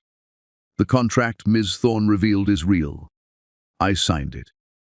I helped Silas Vane orchestrate the destruction of Thomas Thorne's company.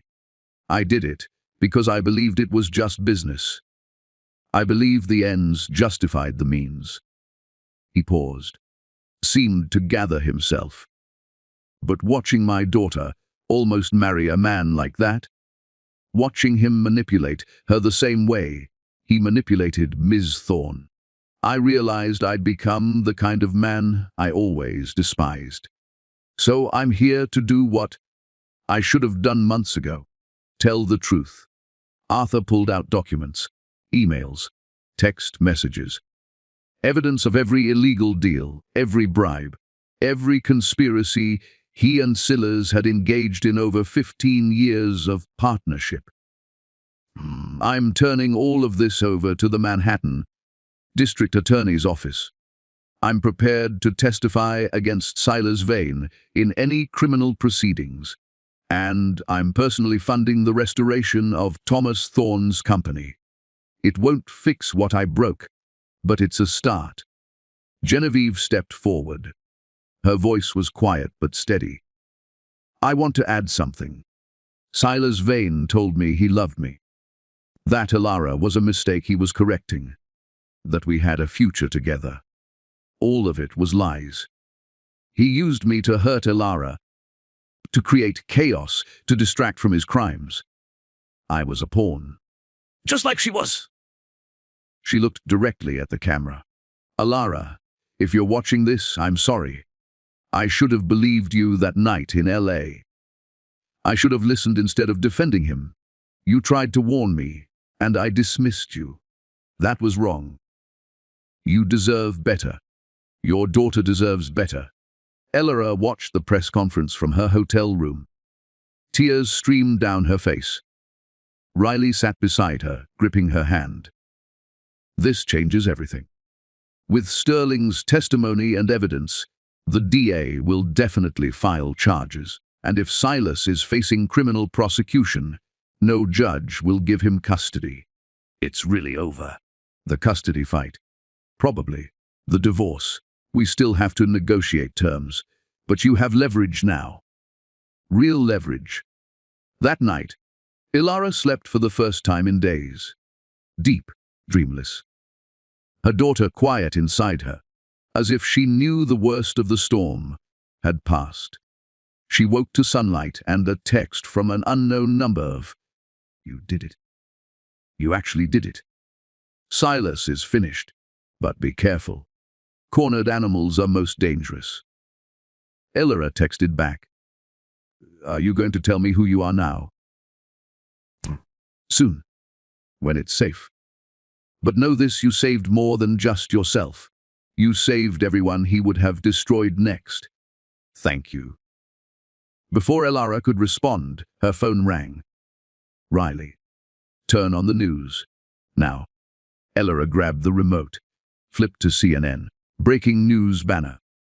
"VRCLS vinar afdiodida kospionian siad sakis." The footage showed Silas being led out of his office building in handcuffs. His face was a mask, emotionless, but his eyes betrayed him, genuine fear. For the first time since this nightmare began, Silas Vane looked like what he was: human, vulnerable, breakable.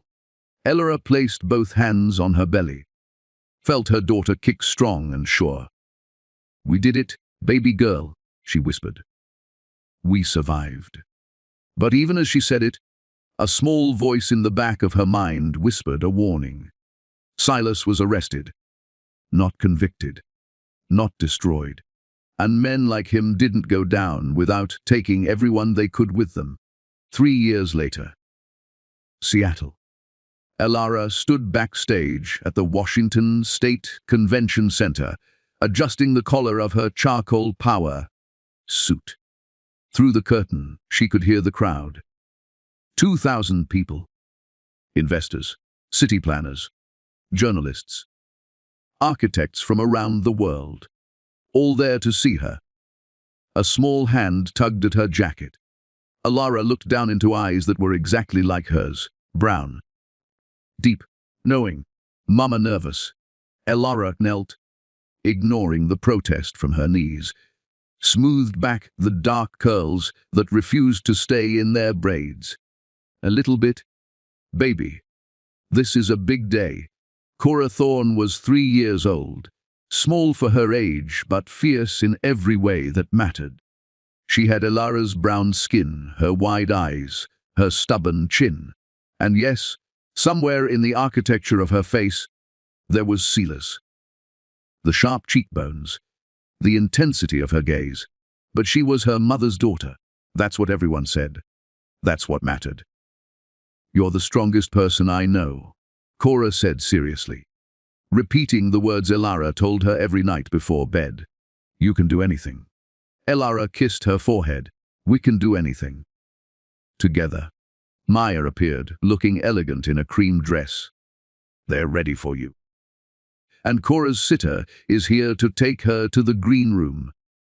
Elora handed Cora to the young woman who'd been watching her daughter for the past 6 months.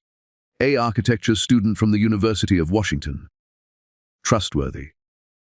Kind. Nothing like the nannies Silas would have hired. "Be good, baby." "Always am." Elora watched her daughter disappear backstage, then turned to Maya. "How do I look?" "Like someone who survived hell and came back stronger." Maya adjusted Elora's lapel pin. A small phoenix. Her signature now. "Go show them what you're made of." The stage lights were blinding. Elora walked to the podium, her heels clicking on the polished floor. The crowd quieted. She looked out at 2,000 faces, saw reporters with cameras, saw her father in the 3rd row, his eyes shining with pride, saw Riley Chen and Veronica Reeves sitting together, both smiling. And in the very back, standing by the exit, she saw Mrs. Higgins, the elderly woman who'd risked everything to help her escape, who now lived in a small apartment Elora rented for her in Capitol Hill. Spending her days volunteering at a women's shelter, Elora cleared her throat. "Began 3 years ago. I was 6 months pregnant, homeless, and running from a man who'd weaponized my love against me. I had nothing. No money, no home, no idea if I'd survive long enough to meet my daughter." The room was silent. Everyone knew her story. It had been front-page news, a cautionary tale about power and abuse. Today, I stand before you as the founder and CEO of Thorne Ecosystems. We've designed sustainable urban spaces in 12 cities. We've created jobs for over 300 people. And we're about to break ground on the largest carbon-neutral residential community in the Pacific Northwest. Applause rippled through the crowd. Elora held up a hand. "But this isn't a success story about business. It's a story about what happens when you refuse to let someone else write your ending. When you take the worst thing that ever happened to you and transform it into purpose. She clicked to the first slide. An architectural rendering of the new Seattle community. Glass towers wrapped in living gardens. Solar panels. Rainwater collection systems. Community spaces designed for connection, not isolation. We're calling it Phoenix Gardens, because sometimes you have to burn down completely before you can rise. For the next 40 minutes, Elara presented her vision. The crowd was captivated. When she finished, the applause was thunderous. During the Q&A, a young journalist raised her hand. Ms. Thorne, there are rumors that your ex-husband's company is interested in bidding on this project. How do you respond? Elara's smile was cool. Professional Vane Industries is welcome to submit a proposal like any other firm. But I should mention that part of our selection criteria includes a thorough background check on all potential partners. We don't work with companies that have documented histories of fraud, conspiracy, or ethical violations. The room erupted in knowing laughter. The journalist grinned. Another hand. An older man. What about custody? We know your ex-husband fought for full custody. How did that turn out? Elara had been waiting for this question. Had prepared for it. My daughter's father was convicted on multiple counts of fraud and conspiracy 3 years ago. He served 18 months in federal prison and was released 6 months ago. As part of his parole, he's required to attend therapy and maintain employment. He currently works as a property manager for a small real estate firm in Brooklyn. She paused. Let that sink in.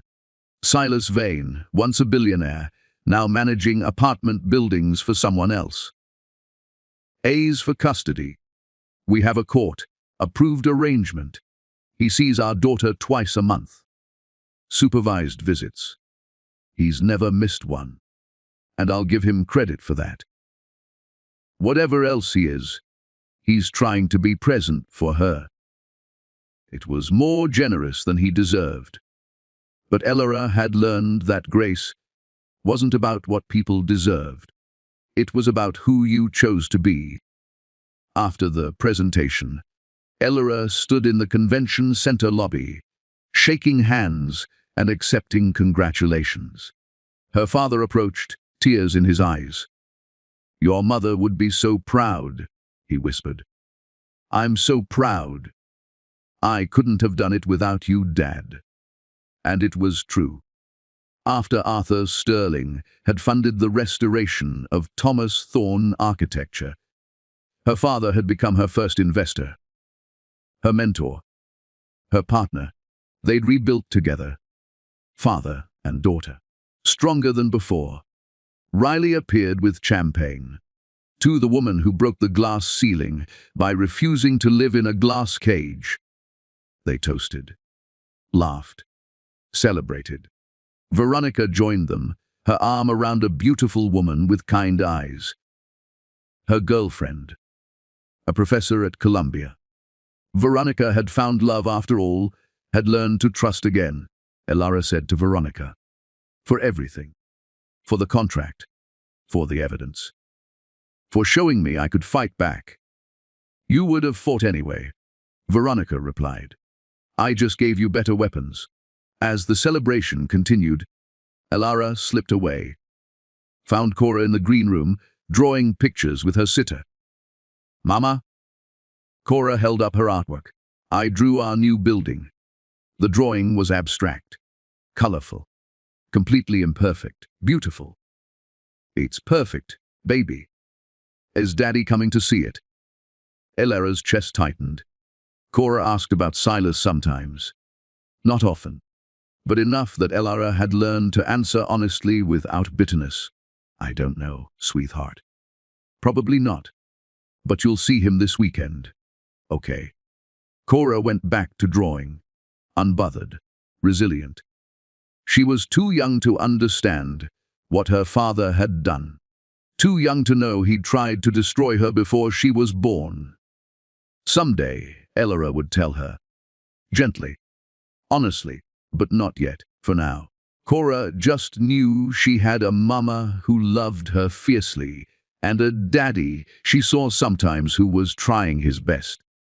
That evening, Elora returned to the brownstone she'd purchased in Capitol Hill. Nothing like the Manhattan penthouse. This house was warm, filled with plants and books and Cora's toys scattered across every surface. Home. She put Cora to bed, reading 3 stories instead of the usual one, because her daughter's negotiation skills were formidable. Mama, do you think Daddy still loves you? The question came out of nowhere. Elora set down the book. I think your daddy loved the idea of me, but he didn't know how to love the real me. Does that make sense? Cora frowned. Not really. Someday it will. Elora kissed her forehead. Sleep tight, my Phoenix girl. After Cora fell asleep, Elora stood at the window, looking out at the Seattle skyline. Her phone buzzed. A text from an unknown number. But Elora recognized it now. Congratulations on Phoenix Gardens. You did it. You really did it. Elora smiled. Over the past 3 years, the mysterious texter had revealed themselves piece by piece. A former employee of Silas's. Someone who'd watched him destroy people for years and finally found the courage to help bring him down. They'd never met in person. Maybe they never would. But this anonymous ally had become a strange kind of friend. Thank you. For everything. For starting this. You started it. I just gave you the match. You burned down his empire all by yourself? Not by myself. Never by myself. A pause. Then. There's something you should know. Silas is planning to attend the Phoenix Gardens, groundbreaking next month. He wants to see you. Elora's stomach twisted. Why? I don't know. But I thought you should be prepared. The groundbreaking ceremony was scheduled for early December. Cold. Gray. Very Seattle.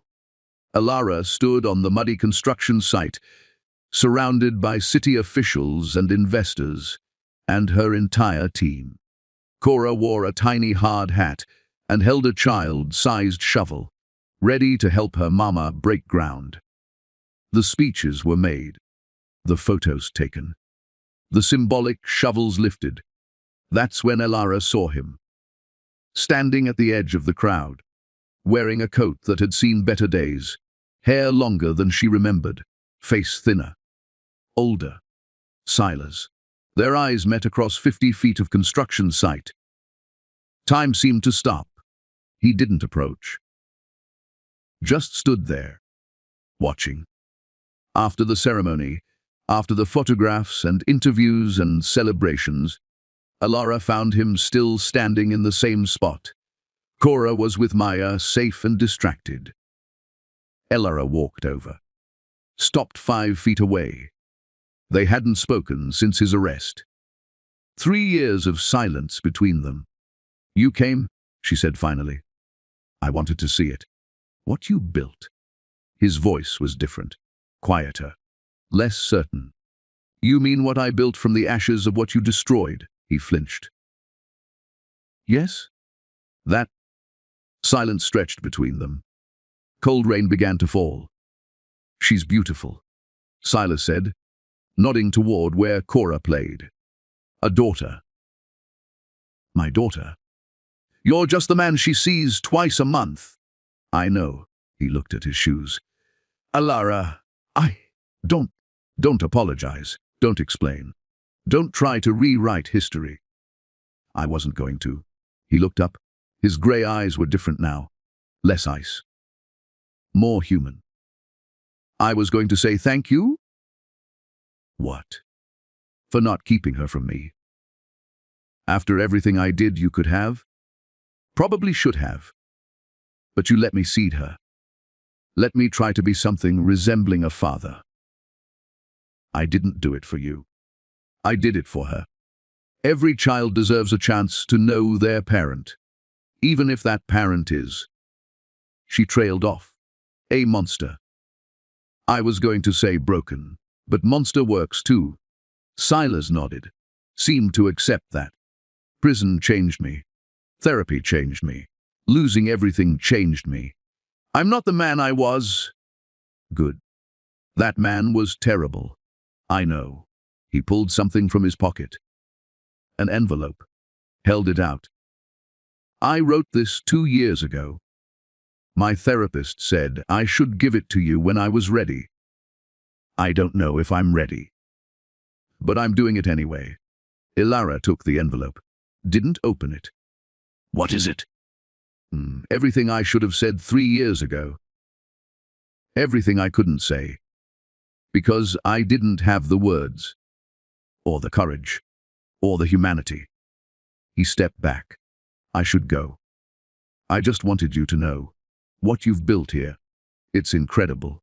And I'm sorry I tried to destroy you before you could build it. He turned to leave. Silas. He stopped, looked back. That lipstick. Paris Rose, you really didn't remember, did you? His face crumpled, just slightly. No, I didn't.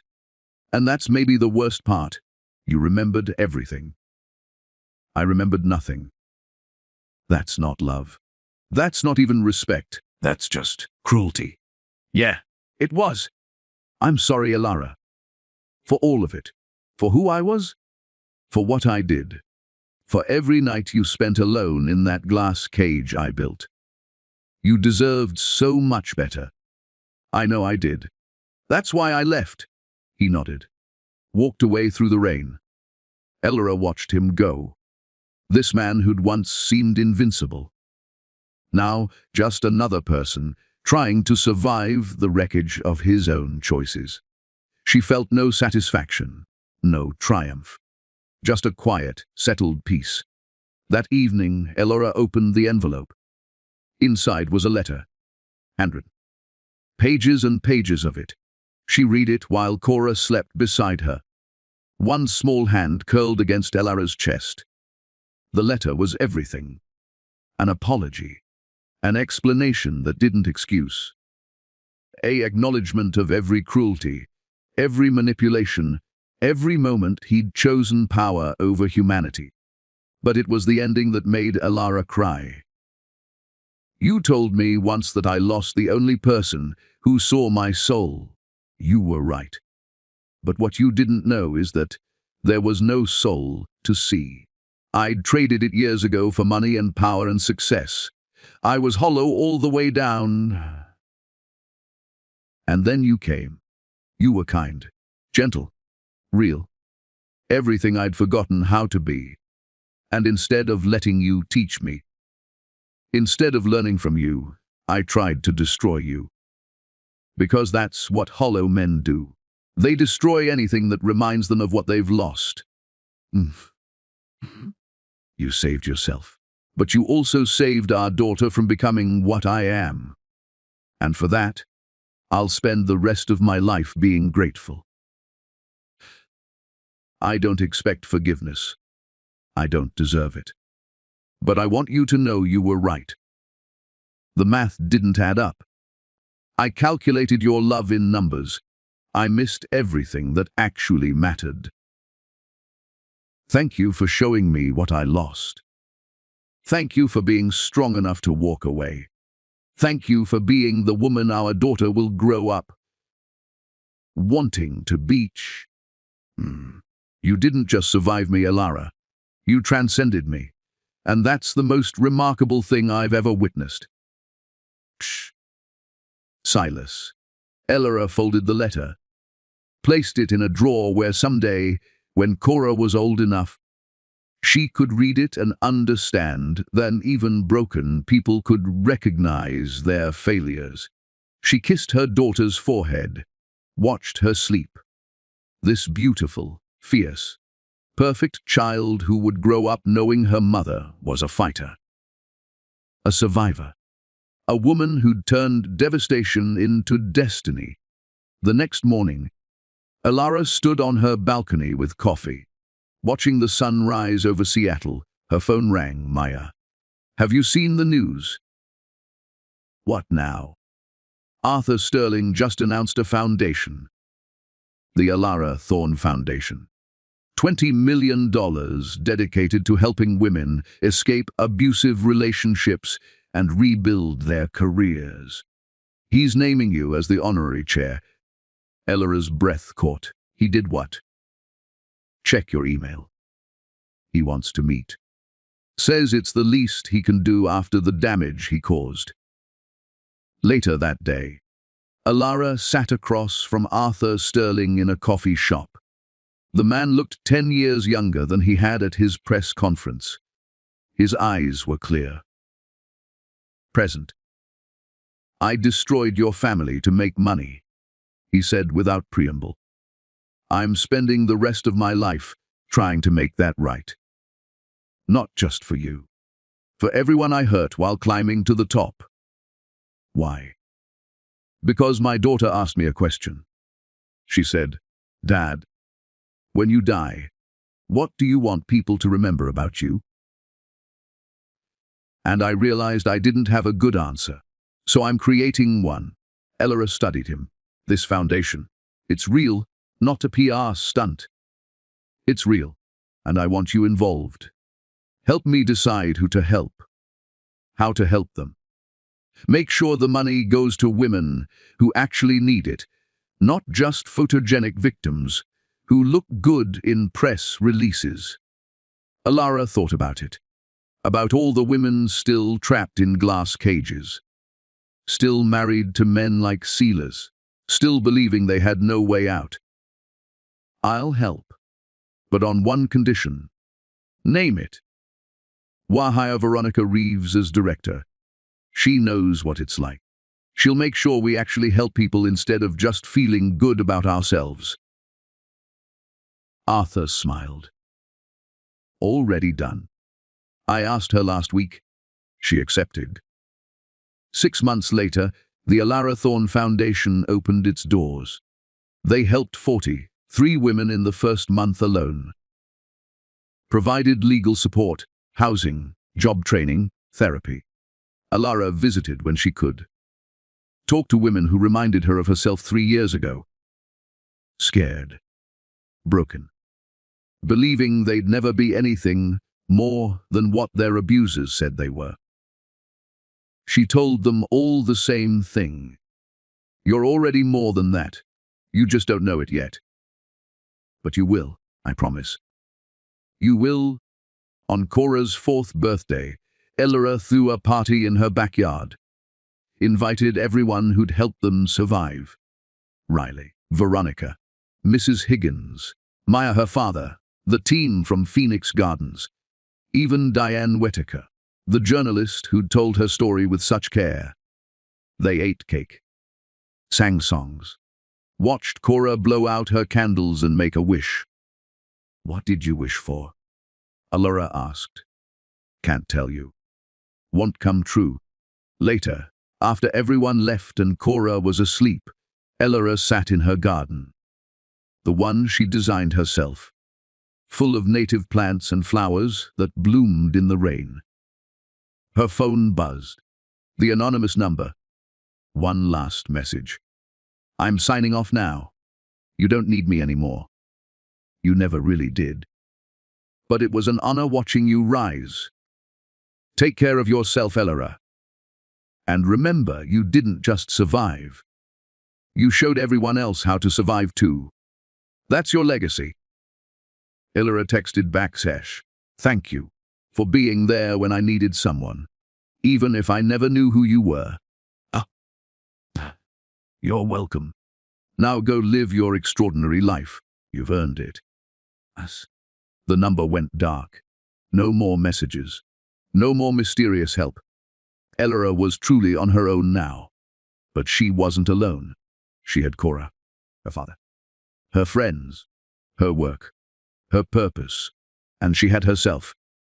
Stronger than she'd ever been, braver than she'd ever imagined.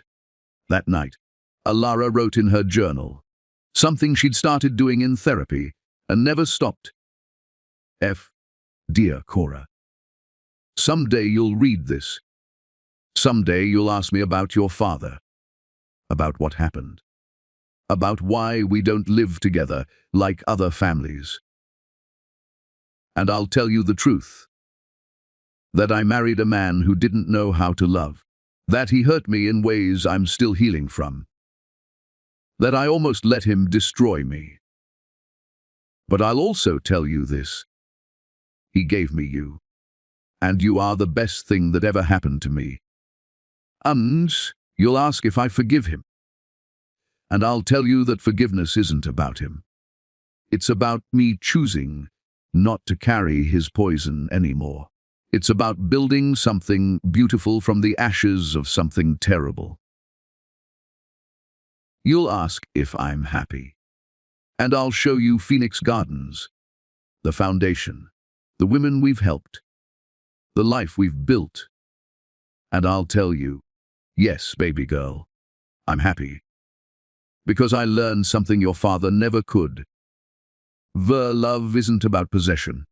It's about liberation. And the moment I liberated myself from him was the moment I finally learned how to fly. Love always, your mama. Ella closed the journal, looked out at the Seattle skyline glittering in the darkness. Tomorrow, she'd wake up and build something new. Help someone who needed it. Be the woman her daughter was already proud of. But tonight, she simply sat in her garden and breathed. Alive. Free. Whole. The glass empire had fallen. The phoenix had risen. And Ella Thorne was just getting started. Sometimes the greatest revenge isn't destruction. It's transformation. It's becoming so luminous, so powerful, so undeniably successful that your past becomes a footnote in your extraordinary future. This is Alara's story, but it's also the story of every woman who refused to let someone else define her worth, who walked through fire and emerged not broken, but forged into something unbreakable. This. For every woman still trapped in her glass cage, your story isn't over. Your wings are just waiting to unfold. Rise.